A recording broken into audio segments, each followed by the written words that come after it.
आप सभी को मेरा नमस्कार। मैं सौरभ डोभाल। आज हम बात करेंगे शारदीय नवरात्रि के बारे में। हमारे सनातन धर्म में 4 प्रकार के नवरात्रि बताए जाते हैं, जो कि 2 अप्रत्यक्ष रूप में होते हैं और 2 प्रत्यक्ष रूप में होते हैं।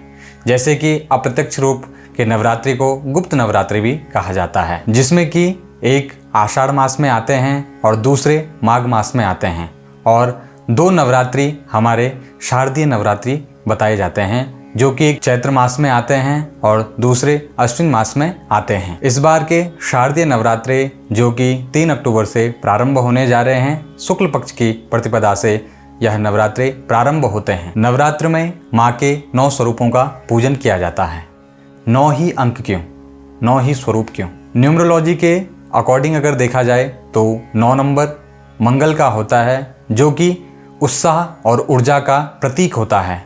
माँ के स्वरूप भी 9 ही बताए जाते हैं, और हमारे ज्योतिष शास्त्र में नक्षत्र 27 होते हैं, जो कि अगर इनको जोड़ा जाए 7 + 2 9 होता है। और जो हमारी माला होती है उसके मन के भी 108 होते हैं, 108। अगर इनको भी अगर जोड़ा जाए तो उनका उत्तर 9 ही निकलता है। तो हमें इन 9 दिनों तक माँ के 9 स्वरूपों का पूजन विधिवत करना चाहिए। वैसे तो माँ का वाहन सिंह माना जाता है, परंतु देवी भागवत पुराण के अनुसार बताया जाता है कि नवरात्र का प्रथम दिवस जो होता है उसमें जो वार पड़ता है उसके अकॉर्डिंग ही माँ की सवारी होती है।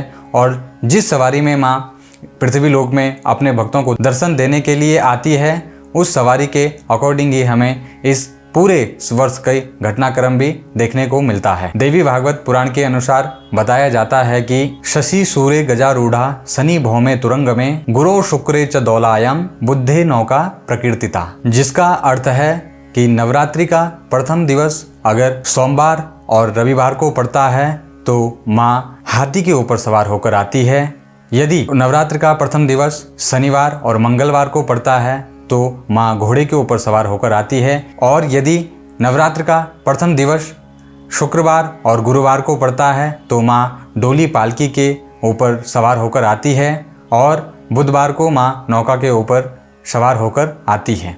देवी भागवत पुराण के अनुसार इसका महात्म्य भी बताया गया है। विभिन्न सवारियों के ऊपर माँ का जब आगमन होता है तो विभिन्न प्रकार के घटनाक्रम होते हैं। उसके अनुसार साल भर की घटनाओं का आकलन भी किया जाता है। बताया जाता है कि माँ अगर हाथी के ऊपर सवार होकर आती है तो उस वर्ष वर्षा अत्यधिक होती है, और अगर माँ घोड़े के ऊपर सवार होकर आती है तो हमारे पड़ोसी देशों से हमारे युद्ध की आशंका बढ़ जाती है। और यदि माँ नौका के ऊपर सवार होकर आती है तो सभी भक्तों की मनोकामनाएं पूर्ण होती है। और यदि माँ डोली पालकी पर सवार होकर आती है तो महामारी और आर्थिक संकट का भय बना रहता है। इस वर्ष शारदीय नवरात्रि 3 अक्टूबर गुरुवार से प्रारंभ होने जा रहे हैं, जिसमें कि माँ की सवारी डोली पालकी होगी। अर्थात इस वर्ष महामारी और आर्थिक संकट का भय बना रह सकता है। वैसे तो माँ को वात्सल्यमयी कहा जाता है, वह अपने भक्तों को कष्ट में नहीं देख सकती है,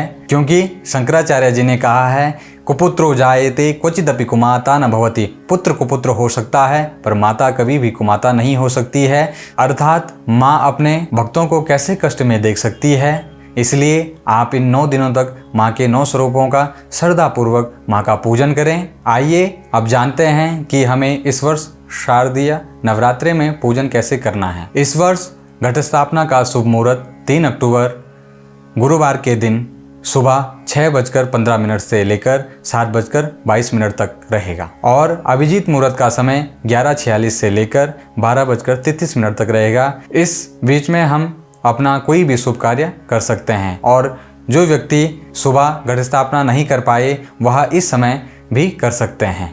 आइए अब जानते हैं कि हमें पाठ विधि कैसे करना चाहिए। सर्वप्रथम हमें स्नान आदि करके अपने घर में गंगा जल का छिड़काव करके उसके बाद एक लाल कपड़ा लेना है और चौकी पर बिछाकर माँ की मूर्ति प्रतिष्ठित करनी है। साथ ही में हमें कलश की स्थापना करनी है, जिसमें कि आम और पीपल के पत्ते और जल भरकर उसमें जौ, अक्षत, एक सिक्का और सुपारी इत्यादि डालकर उसे नारियल से ढक दें, और उसके बाद हमें दीप प्रज्वलित करना चाहिए।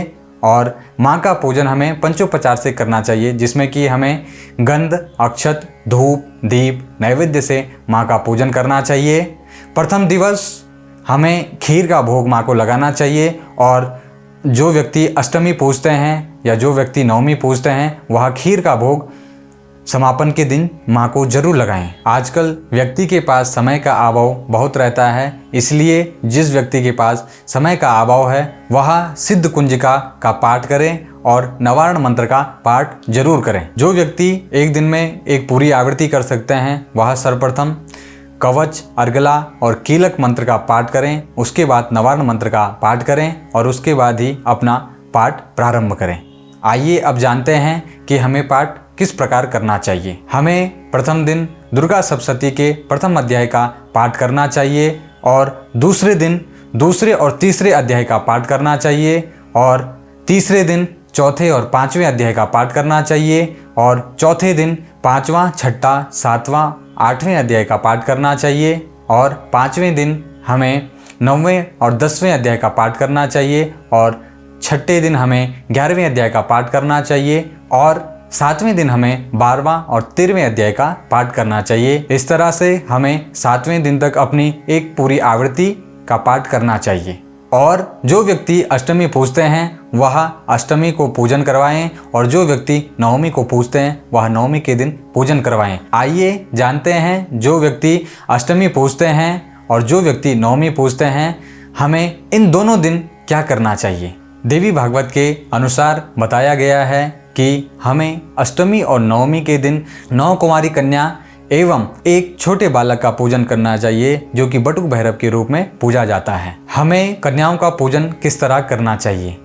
उन्हें आदरपूर्वक अपने घर बुलाएं और उनके हाथ पांव का प्रक्षालन करें और उसके बाद उनको तिलक करें और भोजन इत्यादि उनको ग्रहण करवाएं और सामर्थ्य अनुसार उन्हें दान दक्षिणा इत्यादि देकर उनसे आशीर्वाद ग्रहण करें। आइए अब जानते हैं एस्ट्रोलॉजी के अकॉर्डिंग हम अपने 9 ग्रहों को इन 9 दिनों में कैसे ठीक कर सकते हैं। पहले दिन हम माँ शैलपुत्री का पूजन करते हैं। माँ शैलपुत्री जिसके कुंडली में भी सूर्य ग्रह कमजोर है, जिसकी अपने पिता के साथ नहीं बनती है और जो गवर्नमेंट जॉब की तैयारी कर रहा है, वह व्यक्ति माँ शैलपुत्री की आराधना करें और इससे उनकी कुंडली में सूर्य मजबूत होगा। द्वितीयम ब्रह्मचारिणी, दूसरे दिन माँ ब्रह्मचारिणी की पूजा होती है। जिस किसी व्यक्ति के कुंडली में शनि खराब है या काम में अड़चन हो रहे हैं या काम डिले हो रहे हैं, कोई काम समय के अनुसार नहीं बन पा रहे हैं, वह व्यक्ति इन 9 दिनों में माँ ब्रह्मचारिणी का पूजन करें। तृतीयम चंद्रघंटेति, नाम से ही इंगित हो रहा है जिनकी कुंडली में चंद्रमा की स्थिति ठीक नहीं है और चंद्रमा को माँ का स्वरूप भी कहा जाता है, जिसके माँ का स्वास्थ्य ठीक नहीं है, वह माँ चंद्रघंटा की उपासना करें।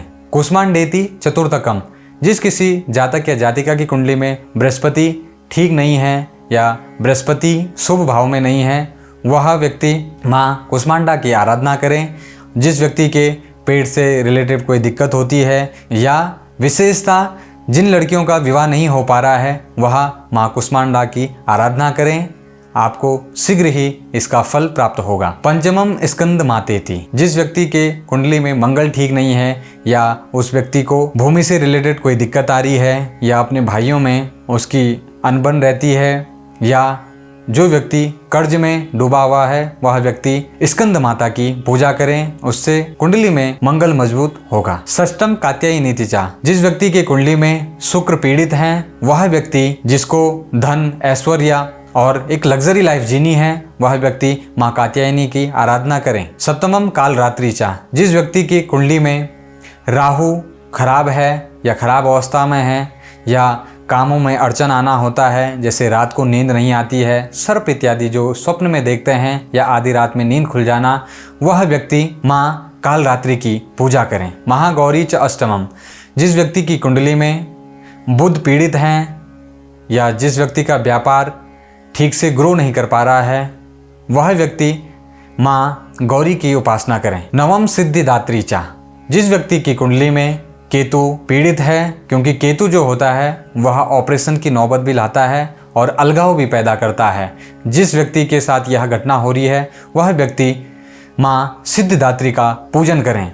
मैं आशा करता हूँ कि आप सभी लोग इस नवरात्रि माँ का पूजन अपने सामर्थ्य अनुसार विधिवत रूप से करेंगे। और अगर आपको यह वीडियो अच्छा लगा हो तो चैनल को जरूर सब्सक्राइब करें और कमेंट और शेयर जरूर करें। धन्यवाद।